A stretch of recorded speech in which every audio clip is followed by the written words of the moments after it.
Assalamu alaikum and welcome to In the Company of Scholars.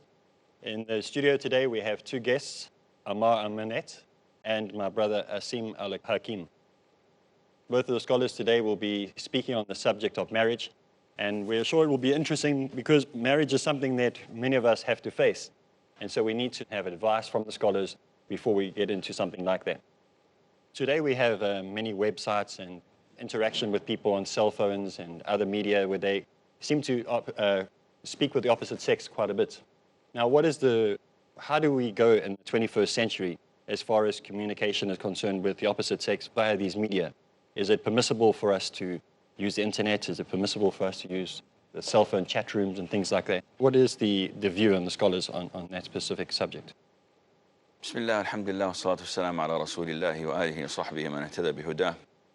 First of all, I believe that it is important to emphasize the fact, and correct me if I'm wrong, that Islam promotes and encourages prearranged marriages in the sense that it forbids relationships before marriage, simply because the cons are far greater than the pros when you have a relationship before marriage. And that is why prearranged marriages mean that you have to, and this is a misconception that a lot of the non-Muslims may think of prearranged marriage. They think that this means that a woman is married against her will, without knowing her future spouse to be, without having any say in that. And all of this is not the case. In Islam, we need two permissions to get the marriage going, and that is the consent of the woman, the girl to be married, and the consent of her guardian, her wali, who's usually the father. So there isn't any forced marriage. No girl can be forced to get married. She simply says no, that's it.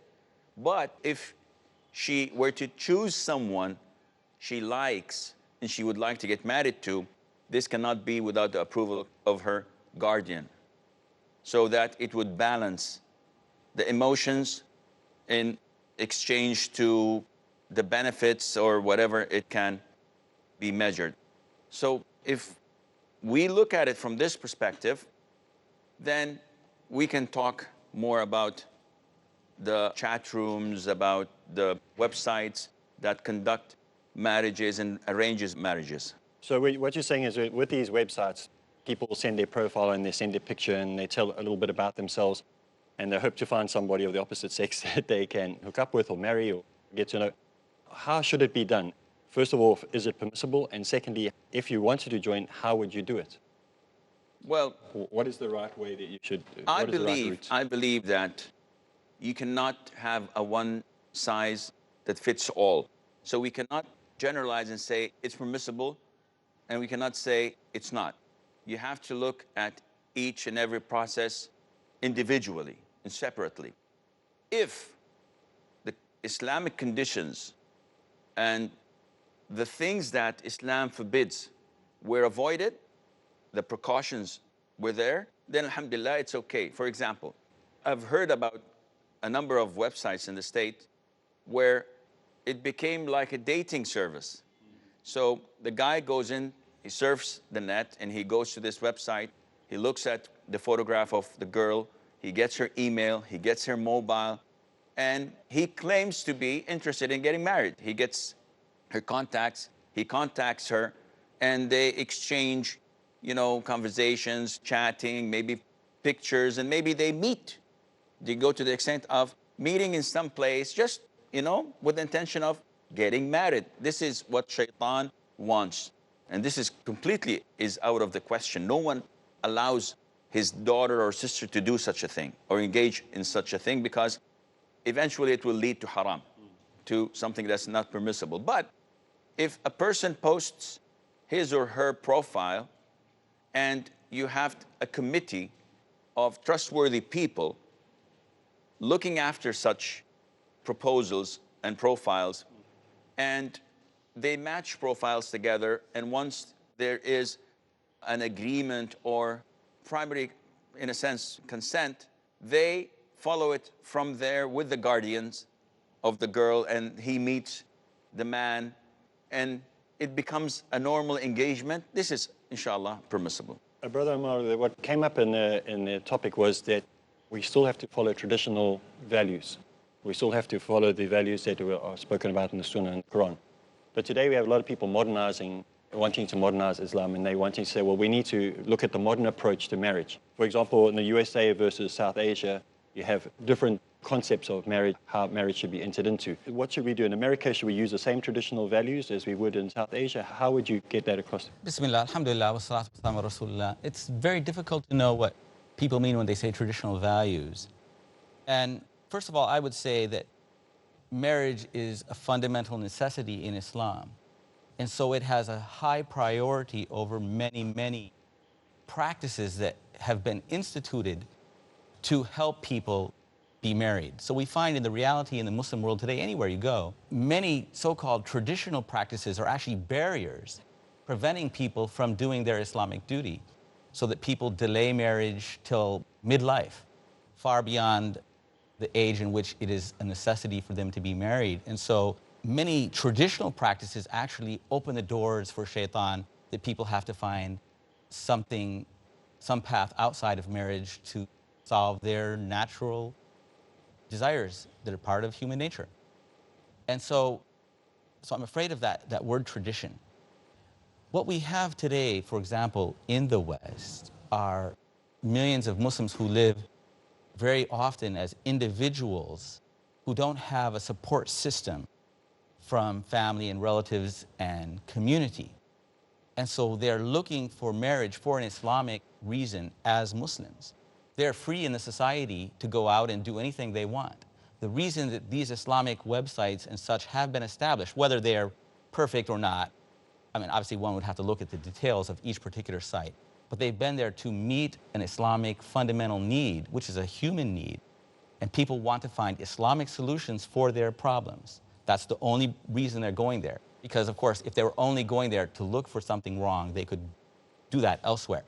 But, as the Sheikh pointed out, there are temptations and dangers inherent there.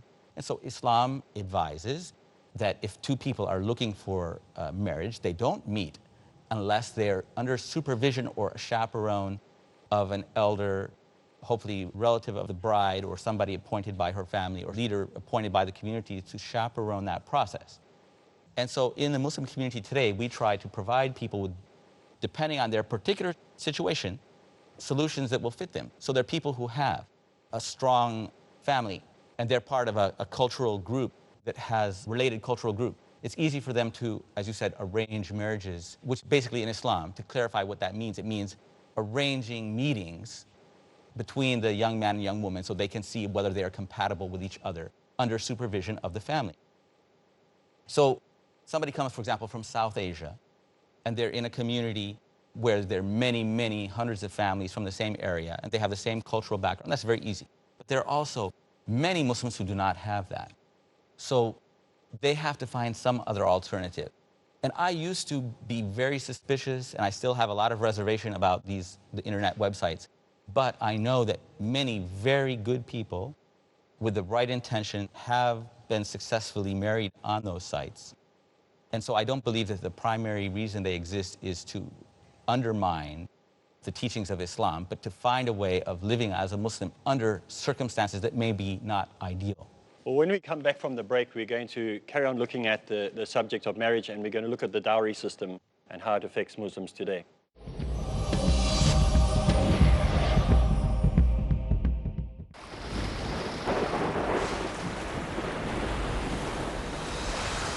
Tawheed is Noah's Ark. Whoever embarks will be delivered, and whoever refuses will be among the losers.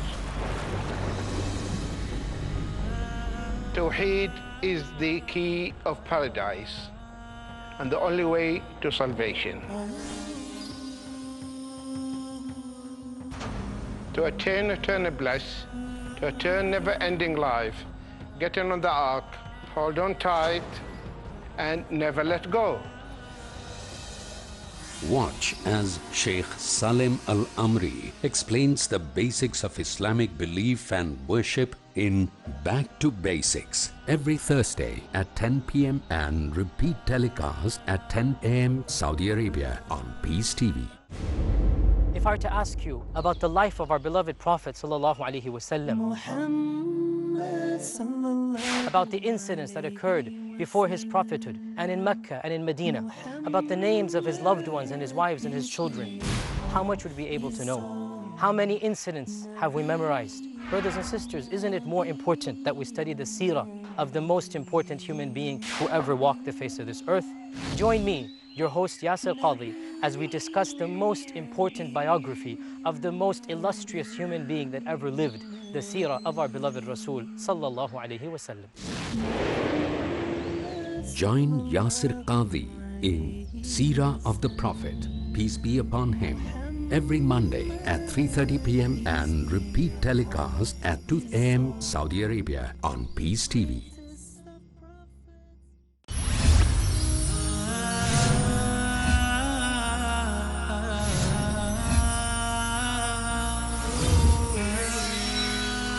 Stories of glory,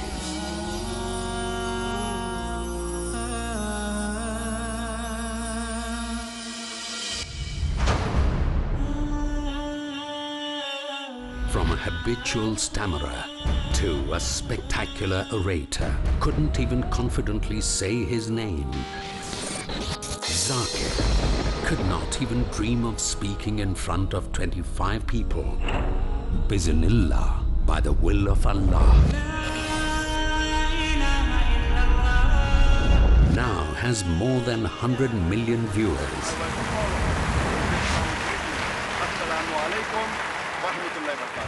Spellbinding several millions of his fans and driven tens of thousands to turn falsehood to ashes and accept the truth. He is Dr. Zakir Naik, a passionate da'i. His passion, dawah. His dream, peace in every home. Enthused with a blazing flame of Iman, the unstoppable. Conferred and honored with multiple international awards for his dawah endeavors worldwide. Looking into your eyes, mysteriously bright. Think I'm gonna go nowhere else for just a little while. Dr. Zakir Naik, Chairman of the IRF Educational Trust and President of the Islamic Research Foundation, Mumbai.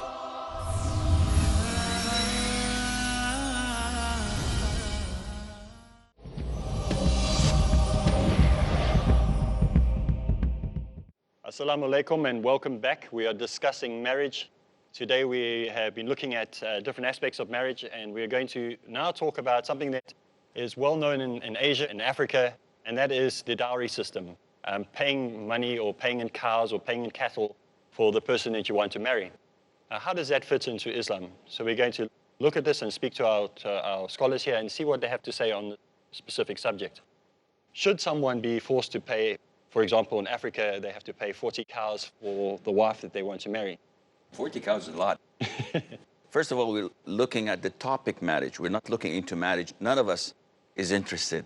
Not anymore, for God's sake. But I believe, Brother Ammar, you was just talking about the definition of dowry. I know dowry in Arabic. So we know that the dowry is mahar, or as mentioned in the Quran, sadaq, which is something that is mainly or usually physical, given to the bride-to-be. And in Islam, this is the trend. Now, I believe that other countries have it the other way around. Yeah. Dowry is actually a word that refers to money that must be paid by the family of the bride to the husband. This is an un-Islamic practice. It was practiced formerly in Europe, still practiced today in Asia and Africa, where the husband is doing a favor for the woman by taking her off the hands of her family, and now she comes and lives in his household among his family. So basically, the woman goes from being the servant to her father and her parents to becoming the servant to her in-laws. And if the proper dowry is not paid, and if they ask for more dowry and are not given it, then she can be abused, she can be even sometimes killed, because she is considered basically worthless.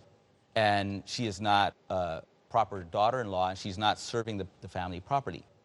And in Islam, what you call mahar or sadaq is actually how the husband demonstrates his capability of caring for and supporting his wife and his seriousness in taking her as a wife with the intention of being married to her for life. And so he gives her a monetary gift, something of value, money, gold, silver. It could be anything depending on the culture. Most of us don't have room for cows.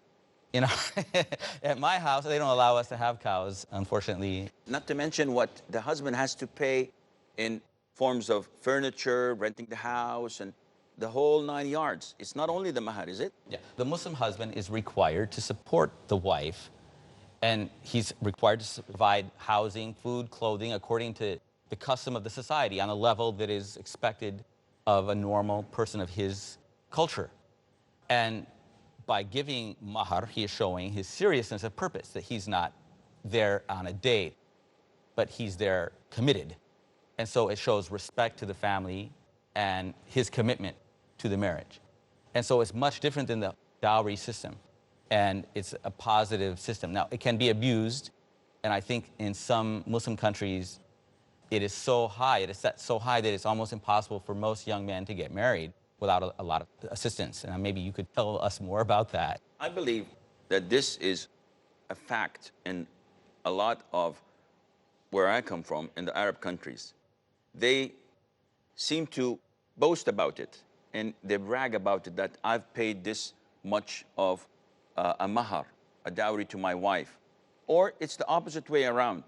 The father of the bride-to-be says, I demand that I get much so-and-so in money. And it is way beyond the capability of the young man interested in getting married. And this, unfortunately, deters a lot from getting married. And one thing that I'd like to point out, which is in Islam, it's a religion of simplicity, in the sense, the more people need something, Allah Azza wa Jal, the Almighty, makes it easy for them. For example, everyone needs to breathe, so air is free. Everyone needs to drink, but not as they need to breathe. So water is available, but it's not as easy as air. Everyone dies, and we're talking about marriage, but there's no simulation, none whatsoever. I love my wife, so don't get me wrong. But if you look at death, it's inevitable. Everybody's gonna die. That's why death in Islam is easy. To prepare a dead person, wash him, perfume him, wrap him in his sheets, pray funeral prayer, take him to the grave. In a matter of an hour or two, it's over. We can't die in America till we can afford the taxes for death. Then when we get the money together for the tax, then we can die. Not before that. So it's not quite so easy. But the thing that you pointed out was that marriage is a necessity, and people are physically and emotionally ready to get married at a very young age. If you put financial obstacles, what you're doing is preventing people from doing what God Almighty has made them to desire, and it is a physical and mental necessity for them. And so people are putting off marriage until they're in their 30s, when they're physically ready to get married at 18 or at whatever age. Yeah, bearing in mind that Islam promotes to make the wedding as simple as possible and not to have any expenses. And that's why the Prophet said, the best blessed marriages are those the easiest, so that it would not become a deterrent to youngsters. I've seen a lot of the young men not being able to marry until they're 26 or 27 years of age. And they have wealthy parents. And when I talk to the father, he says, I'd like him to depend on himself. Until he gets a job, he's able to support himself on his own. And this is, I believe that this is wrong. Because he could be 19 years old or 18 years old. He can be depended upon reliable person, but he cannot afford to get married. So why deprive him from this right? We feed him, we clothe him, we shelter him, but we don't allow him to get married, which is something that is natural, and it's a driving force that could take him into wrong places. Today we have a world without borders. We all communicate with each other. We have people from all different countries living in each other's countries. There's no longer just Americans in America, or just South Africans in South Africa, or just Saudis in Saudi Arabia. The world is becoming a universal global village. Intercontinental relationships and marriages becoming modern in today's world. And people are marrying from one continent to the other. How successful do you think those type of relationships or marriages will be? If you're marrying someone from America and you from China. You know, mashallah, there's a lot of obstacles, and a lot of those marriages are not successful. And there's a higher percentage of divorce among people who are married from between cultures and nations. That's because part of the marriage is not simply the sincerity of the couple, but they have their cultural baggage, they have their expectations. What is the role of the husband? What is the role of the wife? The role of the relatives, the extended family? What role do they play in the marriage? Very often, the in-laws are directly involved in many cultures in the daily life and decisions of the couple. Many of us want to be totally independent when we're married and not take orders from our parents or our in-laws. And so a couple who get married and have not discussed these things in detail in advance of the marriage and decided in advance how they're going to make decisions, they are often in trouble. So it's very important today that they get counseling and advice from people with experience so they can be prepared for the possibility of a conflict arising in their marriage. It's bound to happen. There's not really a question, but Allah knows these things are extremely common. If I may add, I believe this has nothing to do with Islam. It is a cultural thing, because even if two to get married and they are the best of da'is and scholars and their knowledge, the woman comes from the east, the man comes from the west, if they live somewhere, it has nothing to do with Islam. The woman feels homesick. She's away from her parents, from her loved ones, relatives, friends. She's in a new environment, community, city. She loves her husband greatly, but she has 24 hours a day, and she only sees him for like 6 or 7 hours, and the rest of the day, she doesn't know what to do. So I don't think it's an Islamic issue, but it's more of a cultural or social issue that should be tackled. Even if you get counseling before marriage, we can all sign on contract papers and agreeing and prenups and so on. But at the end of the day, it's the four walls I'm stuck in. And if I don't have something to occupy me and take the load of my thinking, the pressure, then there's bound to be a problem, unless Allah Azza wa Jal chooses otherwise. We have people migrate all over the world. So they are living in the same place, and that's their home, but they come from some other place originally, or their family came from somewhere else. And so when you're a young person, obviously you're not married. When you get married, usually you have an idea of marriage which you receive from your parents and your relatives. And that can be very different from one place to another, even among Muslims. And your family also, for example, some cultures, as I said, the bride is expected to be very obedient and submissive to her in-laws. And so they can be very demanding and expect that she will spend all of her free time, for example, with her mother-in-law, perhaps every single day. And things like that arise from time to time. And so Muslims often think that since we're all Muslims, we're not going to have these problems, but that's not true. You have to talk about them and just, be aware of them in advance and decide how you're going to deal with things. And so it's not just about homesickness, but the fact that our idea of home is a different idea. But I think that if this is the case, if they're all from the same home, that is, let's say, the States, they all migrated to the US, and now this is home for them, then the cultural differences, I think it will eventually evolve. Both of them, they'll be conditioned to each other. What I was referring to, if you're having someone move into your culture or your country, This is a topic that needs a lot of discussion, and we need to go into it in more depth in the future, inshallah. As we see that, basically to give an overview, website dating, website online marriages, we need to look very carefully at what sites we choose. Traditional versus modern arranged marriages need to be consulted with people, or respected people in our community before we just go ahead with them. And arranged marriages, especially intercontinental arranged marriages, we need to make sure that we also speak to elders about these things. So next time we come back and we can continue on the subject, and inshallah we can go into more detail. Thank my two guests that have been with us today. Thank you for being with us, and we look forward to seeing you again, inshallah. Assalamu alaikum.